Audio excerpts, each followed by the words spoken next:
Hello students, आज के video में हम लोग डिस्कस करेंगे विलियम ब्लेक का एक बहुत ही इम्पोर्टेंट लॉन्ग क्वेश्चन जो कि है William Blake as a romantic poet. ये क्वेश्चन कुछ इस तरह से भी पूछा जाता है कि what makes William Blake a romantic poet और William Blake important in the romantic era, और ये सारी बातें मतलब ये जितने भी क्वेश्चंस हैं इस तरह ये पूछा जा सकता है। तो टाइम वेस्ट किए बगैर हम शुरू करते हैं। William Blake was a passionate revolutionary in poetry. He disliked the rule of logic, science, and reason in different life matters. जो ब्लेक है ये एक मतलब इनके अंदर पैशन था कि पोइट्री के अंदर ये कोई नई रेवोल्यूशन लाएं, ठीक है। ही डिस और इनने डिसलाइक किया जितने भी रूल्स थे, लॉजिक, साइंस और रीजंस थे डिफरेंट मैटर्स ऑफ लाइफ में, उन सबको इनने क्या किया, डिसलाइक किया। उनको ये लाइक नहीं करते थे कि ये फलां मतलब जो रूल है ये लाइफ में नहीं होना चाहिए, ये है, ये क्यों है, मतलब इस तरह के सारे अजीबोगरीब रूल्स जो उस टाइम पर होते थे उनको ये डिसलाइक करते थे, ठीक है। और फिर his love for nature and worship of imagination were far more significant than those of romantic poets। और इनका जो लव था नेचर के लिए और इनकी जो वर्शिप की, इमेजिनेशन की जो वर्शिप थी, वो सारी मतलब बहुत ज़्यादा सिग्निफिकेंट थी बाकी जितने भी रोमांटिक पोइट्स थे उन सबसे ज़्यादा, ठीक है। He was an eccentric and was never woolly Sen.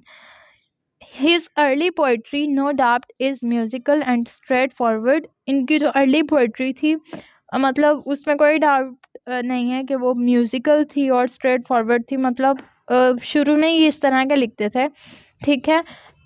It does not have traces of vagueness as most of his poems are। Their earlier the earlier three volumes, Poetical Sketches, 1783, Songs of Innocence, and Songs of Experience, contain short poems or songs।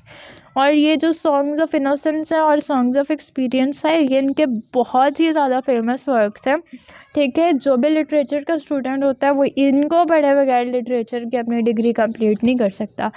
तो ये जो है ये इनके earlier 3 volumes में से थे जिनका नाम है पोइटिकल स्केचेस, ओके, जो कि 1783 में मतलब पब्लिश हुए थे। इनके अंदर है शॉर्ट पोएम्स और songs. All these poems are the product of genuine inspiration. ये जितनी भी पोएम्स हैं ये एक जेन्युइन इंस्पायरेशन के प्रोडक्ट है। Romanticism is here in these short poems whether the main subject is love और हैप्पीनेस। और इन अगर हम शॉर्ट पोएम्स को देखें तो वो कह रहे हैं कि इनके अंदर रोमांटिसिज्म है, ठीक है। और जो कि मेन सब्जेक्ट है, वेदर द मेन सब्जेक्ट, जो इनका मेन सब्जेक्ट है वो है लव और हैप्पीनेस, ठीक है। नेक्स्ट अगर हम चलें तो हमारे पास है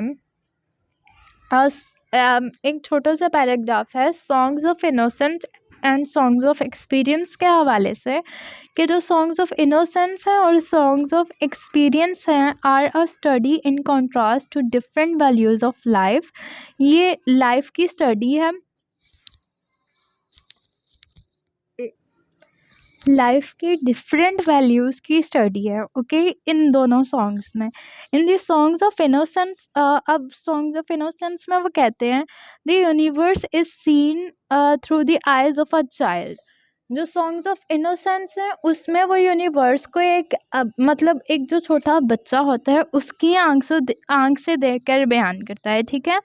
this child is the symbol of innocence. और ये जो इनोसेंस एंड प्योरिटी, और ये जो चाइल्ड है ये इनोसेंस और प्योरिटी का क्या है, सिंबल है, ठीक है।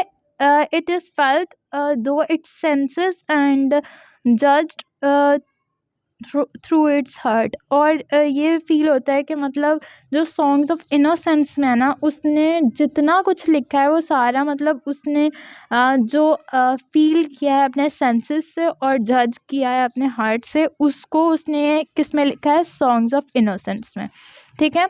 This songs of innocence reveal an imaginative vision of integrity, whereas the songs of experience point out how experience corrupts life।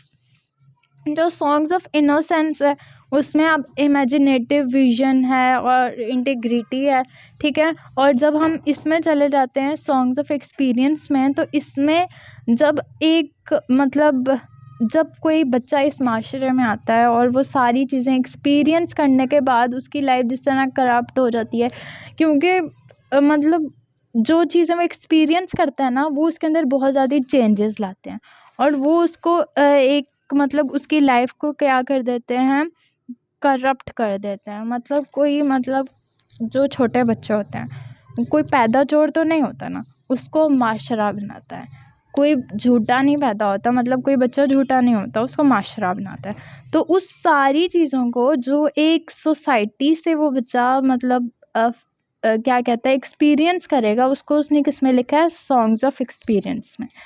Okay, corruption of life भी कह सकते हैं, ठीक है। Songs of experience, corruption of life, और songs of innocence ये क्या है, इमेजिनेटिव विजन ऑफ इंटीग्रिटी में भी। ओके, नेक्स्ट अगर हम चले तो हमारे पास आता है Blake is always for imagination. He has a hatred for empirical philosophers. He believes that experience and harsh realities of life corrupt the human soul. It is an experience that lets hypocrisy, selfishness, and greed enter man's souls. Okay, तो अब यहाँ पर वो कह रहे हैं कि मतलब जो ब्लेक था ना, ये किस हमेशा इमेजिनेशन की तरफ इनका मतलब ध्यान था, और उसके लिए जो इनकी इमेजिनेशन में होता था वही ये ज़्यादातर लिखते थे, ठीक है।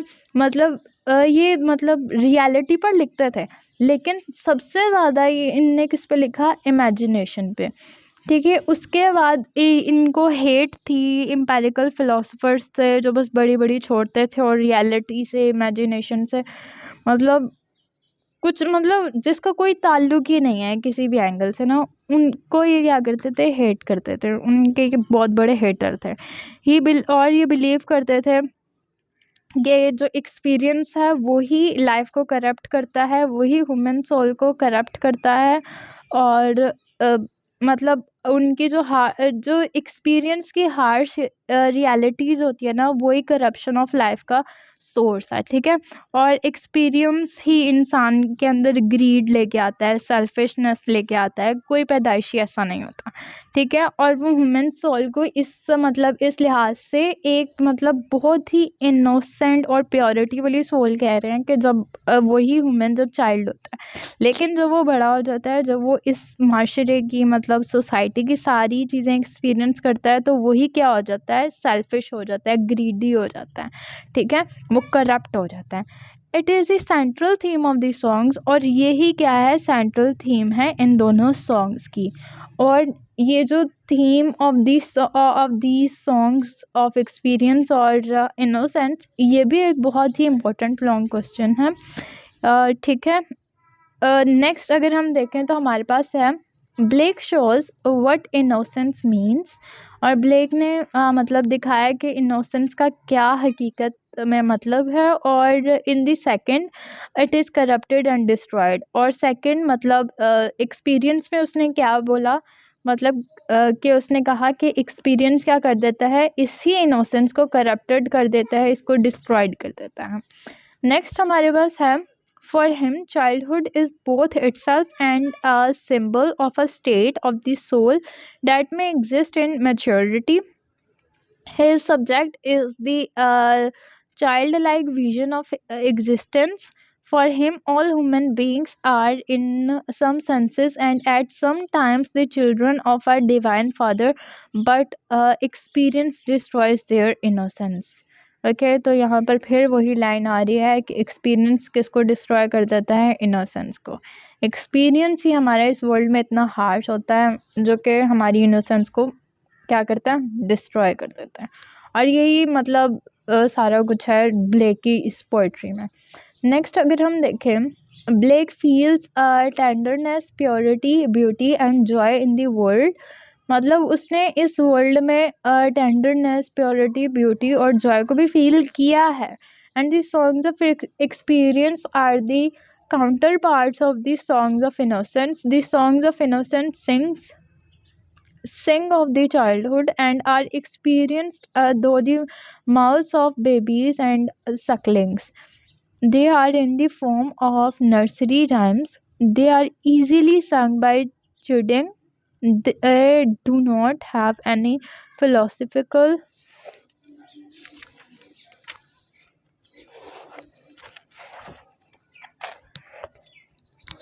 meditation coloring over them. They reveal to us the bitter experience Blake experienced after studying the French Revolution. The French Revolution opened Blake's eyes to the tyranny of the world. Tiger, Tiger, Tiger, Burning Bright is his famous song, or the songs of experience में है ये.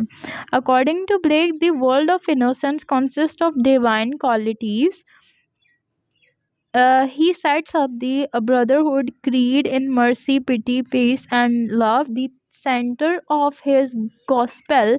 The state of innocence is established with the exercise of these divine powers. Blake presents something like the state of innocence in what he calls Beulah, a lower paradise in his prophetic books. This lower paradise is inferior to the active imagination, which he calls Eden. It is not perfect because there is no effort or struggle in it as there is in Eden. The entire personality, according to him, can be realized if men leave Beulah for a state less confined and less secure. Blake knew that this state of innocence could not enjoy permanence. Blake believes that childhood, though purity and innocence, is not free from the darkness of practical life. In this poem, the poet points out that the childlike games of children are spoiled by any practical or harsh reality of life. In nursery songs, the poet says that children play clearly.